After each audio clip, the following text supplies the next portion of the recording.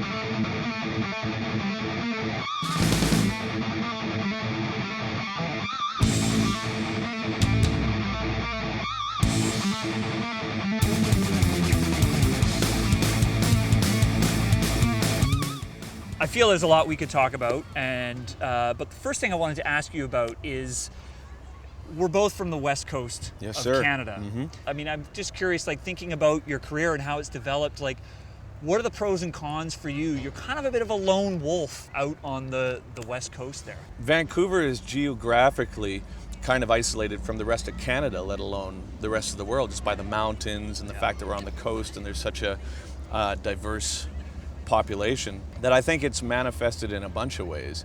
And the kind of lone wolf, which sounds so sexy, by the way that... You can have that. Really? I, Devin Townsend, am a lone wolf. But I guess it manifested, I'd like to think that it manifested as a result of all those things I just said, as opposed to me just being socially inept.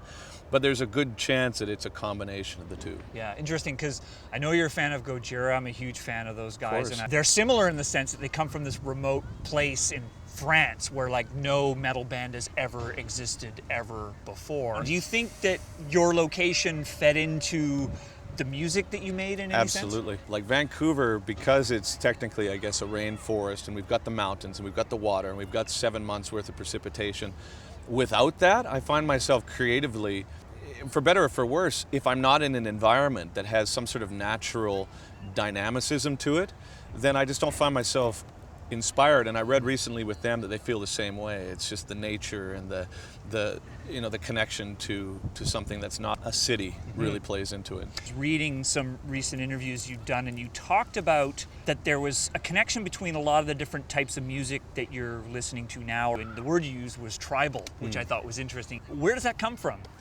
Well, I mean, perhaps that's something to do with West Coast as well, and growing up closer or relatively in touch with an indigenous aspect. I mean, I really like the art and things like this, but I think more so than that, any moment that I've had of significance, either spiritually or musically, seems to be tied to something primal. This sense of something that is bigger than I.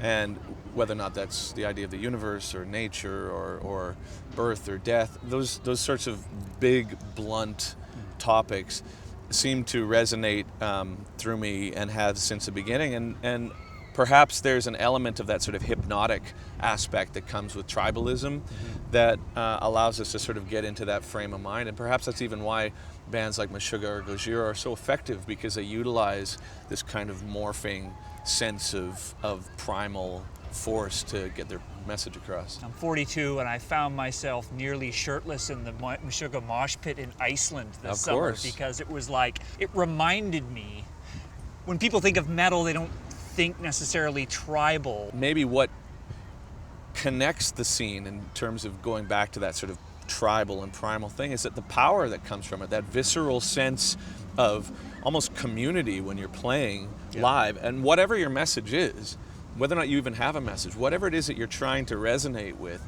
I don't think there's a musical style that you can as accurately articulate the fundamentals as there is with this type of music. Very cool. I wanted to ask you about your relationship to metal. Sure. Sounds very complex. Yeah, it is. Loaded. I'm monogamous. We do this weekly live stream show called Lockhorns, which we talk about death metal, we talk about the new wave of British heavy metal, we talk about thrash metal, and on and on and on. And people love this show because we're really, really digging into the nitty-gritty. Devin Townsend comes up in more episodes than almost any other artist. In other words, you're kind of bumping up against the edge of all these different subgenres of metal. Sure. And so, what's your relationship to metal right now?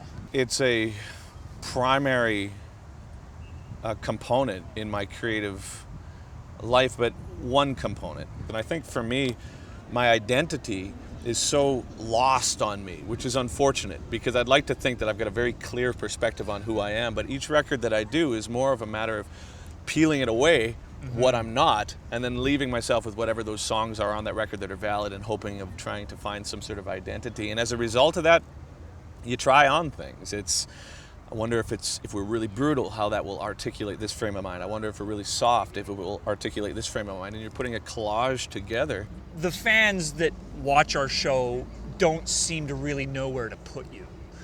Is that a point of pride for you? Or was that somewhere you wanted to get to? No. I mean, again, it's like, I got a buddy in Meshuggah, and I've always said to him, I've just been like, you guys have been Meshuggah since minute one. Mm-hmm. And all it's done is refine itself. So every aspect of it becomes more and more clear. And the point is just now so unfuckwithable. Totally. That it's just blinding, and I absolutely love it. And same with Opeth. Yeah. Even though Opeth has shifted stylistically to a certain extent, the vision has been relatively consistent, as opposed to myself, where I'd like to claim it's something noble.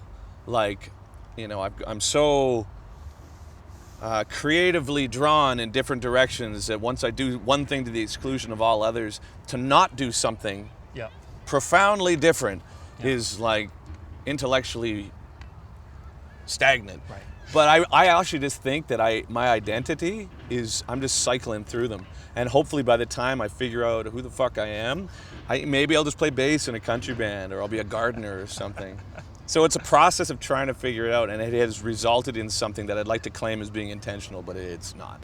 But it's good that the fans care. I guess that's kind of an interesting perspective too. I mean, they're trying to figure you out. Yeah.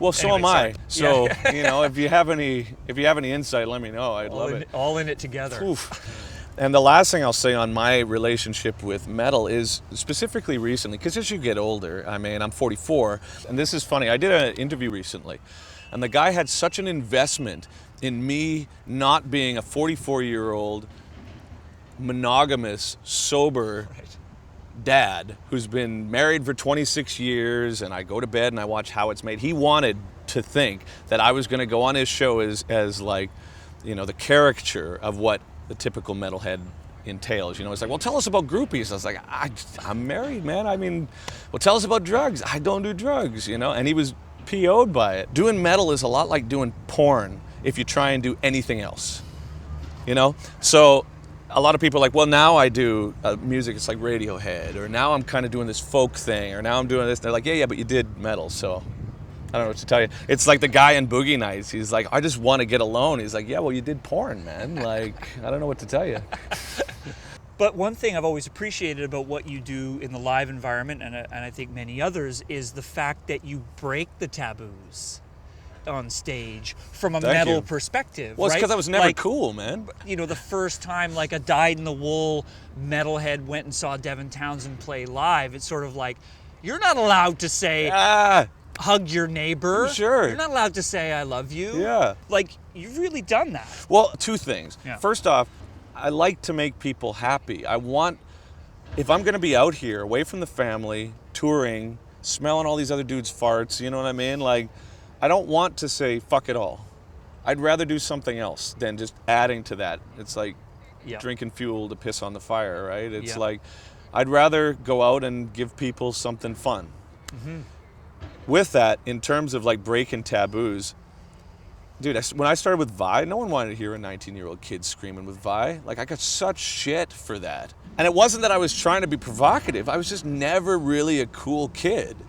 Even in high school, I was just like, I like new age music, and and I like puppets, and I had a girlfriend, but it was not like, not captain of the sports team or anything. Right. But there's really something to be said for never being invited to the cool kid table, because then you're not afraid of failing or saying whatever it is that is important to you once you've gained a modicum of self-confidence. You know what I mean? Just fuck it. Yeah. It's like, well, you can't say that's not cool, well, then don't come.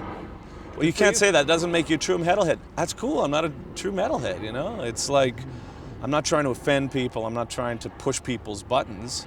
Yeah. I just want to do what I want to do, and creative freedom is paramount in what I do. Well, kudos to you. Not a lot of people laugh. I'm going to keep talking. At a metal show. You're gonna they laugh at a Devin Townsend show.